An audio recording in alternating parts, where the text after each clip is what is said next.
This is where we're going to look at Tennessee and their impressive win against Missouri.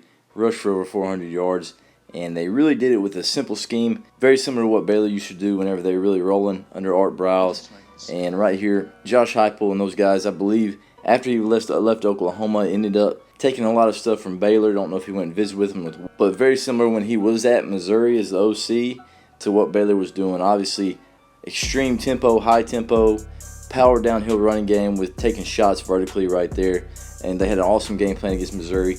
We'll take a look at a few of their runs and a couple of their shots they're able to connect on. First thing I want to show you is just how this tempo really affects the defense and how Tennessee has utilized it with the downhill power running game.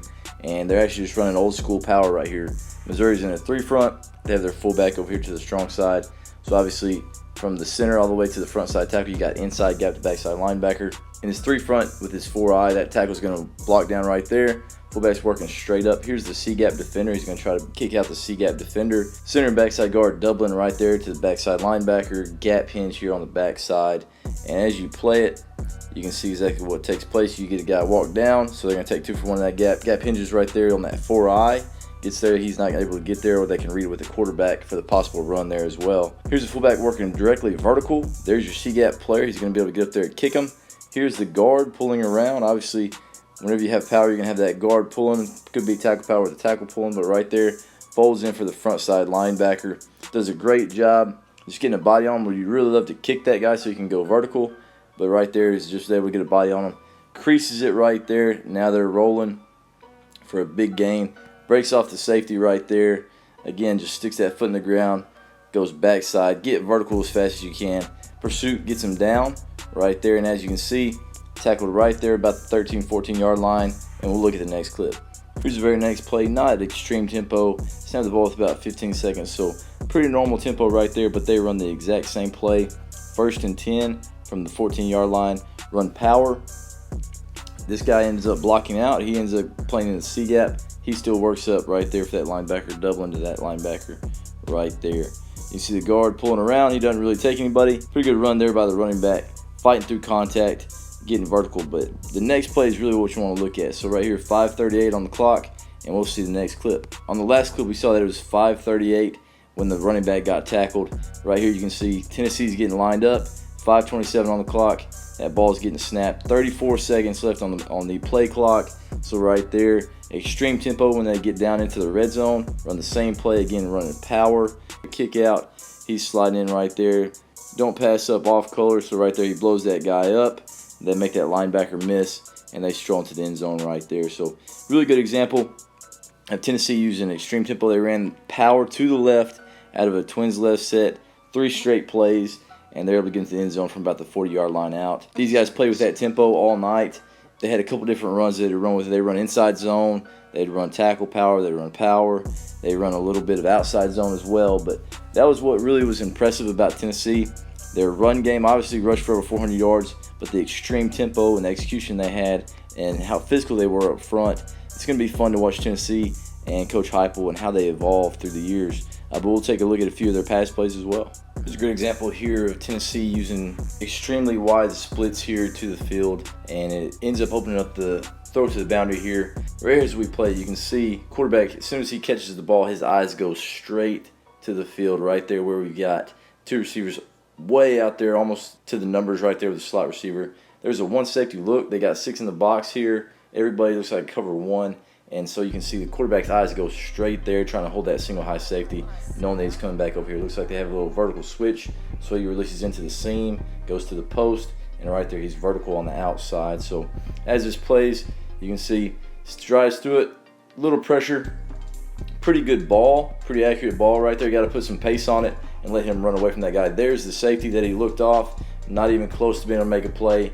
Great catch, great throw right there. And we'll look at the end zone view. So here it is from the end zone.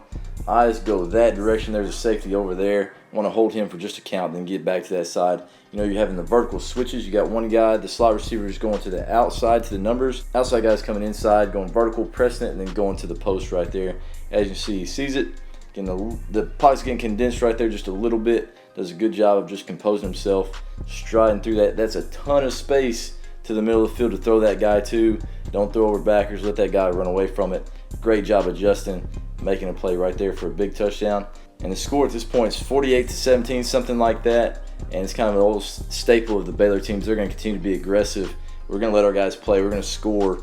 Just because you guys can't stop, it doesn't mean that we're going to stop scoring. Just keep playing football, keep being aggressive, and let you guys play football. This play right here is real indicative of what they want to do. They want to play with extreme tempo, they want to run the football, and they want to take shots. So right here with 33 seconds left on the play clock, they will get this ball snapped, trips into the boundary, a cover one look here from Missouri.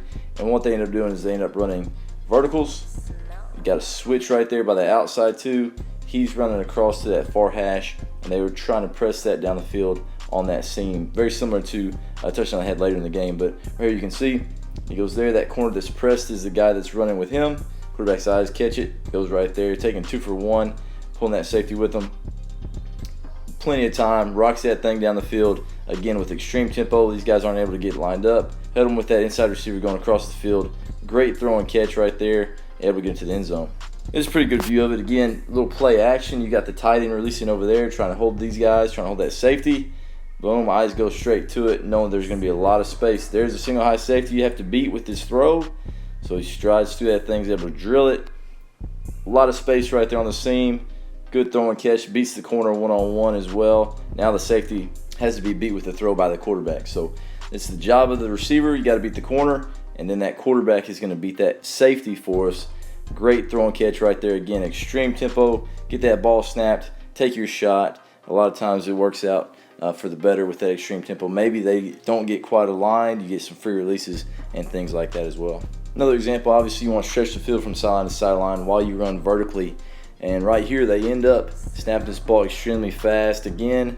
So right there, 36, just 4 seconds have ran off the play clock. Now 5, 6 seconds have ran off. Ball's getting snapped. And they're faking the screen right there. They're going to stutter there with the inside guy, go vertical on the outside, stutter, go to the post right there from that outside guy. But right here you can see a little play action from the quarterback. A little play action trying to hold those linebackers. Turns, gets a little pump, trying to get a corner to jump it, trying to get a safety jump it, whatever it is. Now he's going through his progression. You got the guy from the outside that's going to the middle. That'd be the first look, and then you progress to the outside. You can always check it down if everybody backs up. But right there you can see a linebacker, a strong safety, or a corner, whoever, somebody jumped it, and it left the guy wide open on that second level. Again, good throw and catch. Probably could have slowed him down a little bit more. He ends up getting blown up a little bit. And receiver's not too psyched about it, but he's excited that he's able to get that catch made and foot down before he gets blown up. But right there, probably throw that thing a little more right here on a line with a little bit more pace to it. Let your guy catch it and then have a chance to make it miss instead of a chance to just get blown up. But again, great call there. Great job being aggressive. Snapping the years.